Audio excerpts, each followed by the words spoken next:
Ya, balik lagi. Terima kasih udah mampir ke diskusi spoiler Pengabdi Setan 2. Saya akan bahasin kesin, melainkan fokus ke beberapa alur cerita yang memang butuh diskusi, pemaparan lebih lanjut, atau kita mengarang teori bersama deh. Standar ya, ini peringatan spoiler. Kalau kamu udah nonton, ayo diskusi bareng di sini. Kalau belum ya mending nonton filmnya dulu, atau ada nonton review non spoilernya dulu ya. Terus nonton filmnya terus balik lagi ke sini. Atau emang nekat ya dan gak peduli sama spoiler, atau misalkan ketika lo nonton spoiler malah bikin makin penasaran, atau mau bikin teori juga tentang filmnya, boleh banget. Ya udah, yuk diskusi sekarang. Mungkin biar bahasanya runtut ya, kita bahas opening dan end creditnya, lalu abis itu kita kulik deh cerita perjalanan per karakter yang ada di filmnya, biar gampang ya dan runtut, biar mungkin gak banyak yang terlewat. Mungkin pertama dari yang paling oke dulu karakternya, terus yang ke mediocre mungkin. Opening scene langsung aja ya, dia ngehook kita dengan wajah familiarnya Egy Fedli sebagai wartawan bernama Budiman yang bantuin keluarga Rini di film Pengabdi Setan 1 ini. Di sini dilihatin kalau Budiman ini diculik ya, dalam tanda petik, karena yang mengantar tidak mau berinteraksi dan jawab pertanyaan wartawannya. Yang aneh adalah si wartawan ini bilang familiar sama supirnya ya, yang ternyata itu bapaknya Rini. Kapan mereka ketemu sebelumnya?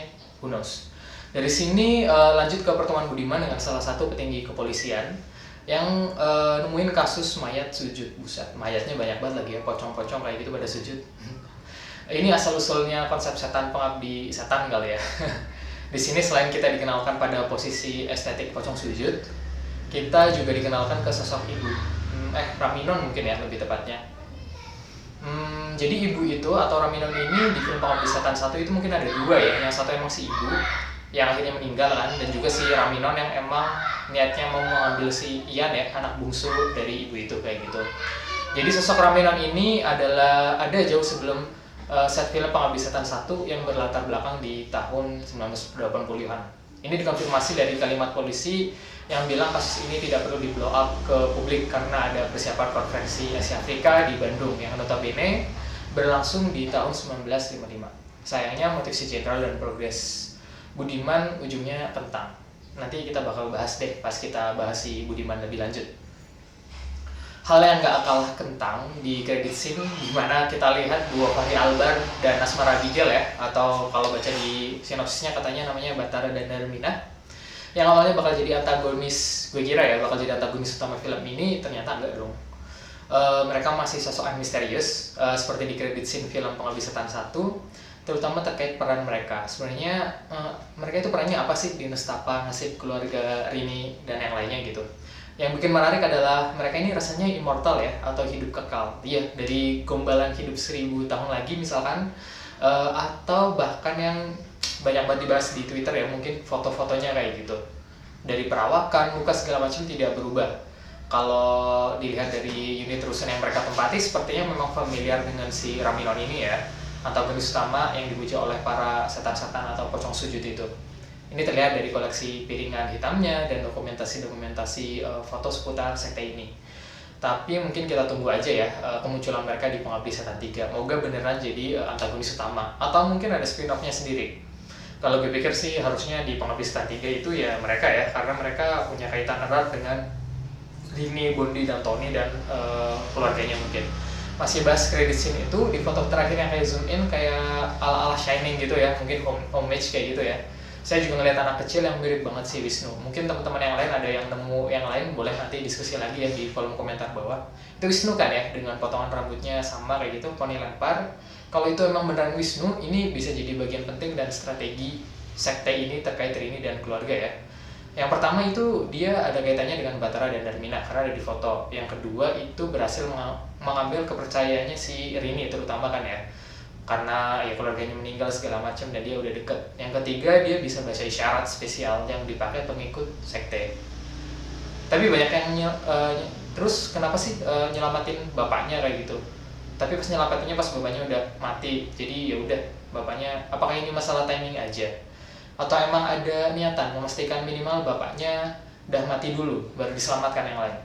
Kalau emang sengaja, ini bisa banget jadi bagian rencana besar sekte Raminon ini ya. Secara bapaknya kan lagi usaha buat nyelamatin keluarganya. Penuh intrik dan teori ya. Kita bisa diskusi lebih lanjut nanti. Kita lanjut nih ke breakdown masing-masing karakter. Kisah ini menurut gue merupakan alur yang paling kompeten. Dilema seputar lanjut kuliah atau mengurus keluarga yang ditampilkan di awal sebenarnya oke punya ya. Dari diskusinya, dari bahkan sampai di akhir ke callback ke babak mimpi. Cuma ya itu, ujungnya cuma callback doang kayak gitu. Kelihatan kayak di trailernya, singkat, tanpa keputusan yang jelas ya udah. Akhirnya apakah dia berat ke keluarga atau apa belum jelas lagi ke depannya kenapa, dan kenapa dia milih juga kurang jelas ya. Lalu ada kaitannya dengan bayang-bayang adiknya si Ian. Ini diingatkan dan dikontraskan dengan karakter Wisnu ya, bisa dibilang sangat menarik dan potensinya tinggi kalau teori yang gue bilang sebelumnya tentang Wisnu itu benar.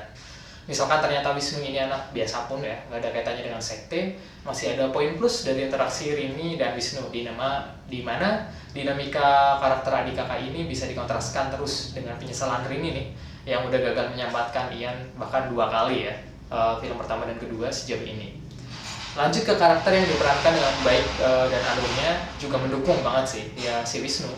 Bisa dibilang dia MVP-nya sih, walaupun anak kecil tapi mantap banget ya jalan cerita dan actingnya. Dari awal dia memakai bahasa isyarat layaknya Ian untuk berkomunikasi dengan ibunya. Tapi di sini ibunya yang bisu ya. Namun dia masih bisa berkomunikasi dengan verbal ya, normal ke orang-orang lain, termasuk Rini dan keluarga. Twist simpel ini kena banget sih, selain buat callback Ian, kita bisa langsung simpati sama Wisnu. Latar belakang keluarga Wisnu juga menarik.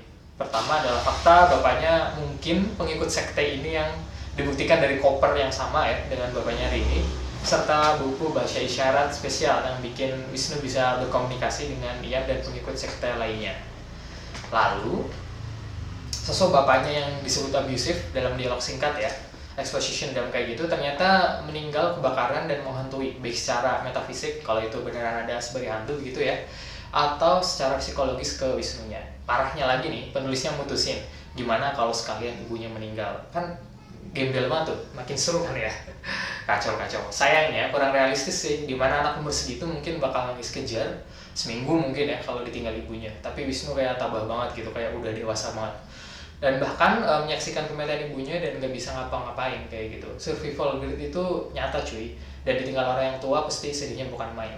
Kecuali nih, balik lagi si Wisnu itu bagian dari sektenya. Lanjut ke karakter berikutnya, menurut gue Tony ya. Tony ini apa ya, di film pertama sangat oke ya, karena jadi titik empati penonton yang ditunjukkan sayang banget sama keluarga, sayang banget sama ibu, bahkan sampai bela-belain jual motornya kayak gitu kan untuk berobat ibunya kayak gitu. Sehingga pas dihantui kita juga jadi merasa di sepatu si Tony ini kayak gitu. Kenapa sih orang baik masih disetanin gitu. Di film kedua ini cuma cerita Tony sebatas karakter komedi menurut gue ya. Itu ketika interaksi dengan Ratu Felisa atau si Tari ya, atau si Dino yang dimainkan Jody Pranata, atau bahkan Pak Ustadz. Karena sebatas komedi jadi ya nggak bisa berharap banyak, termasuk ketika dihantui ya. Tapi beberapa scene paling serem memang fokus ke Tony yang bantuin Pak Ustadz ngecek kondisi unit rusun korban kecelakaan liftnya satu-satu, apalagi ketika mereka pindah.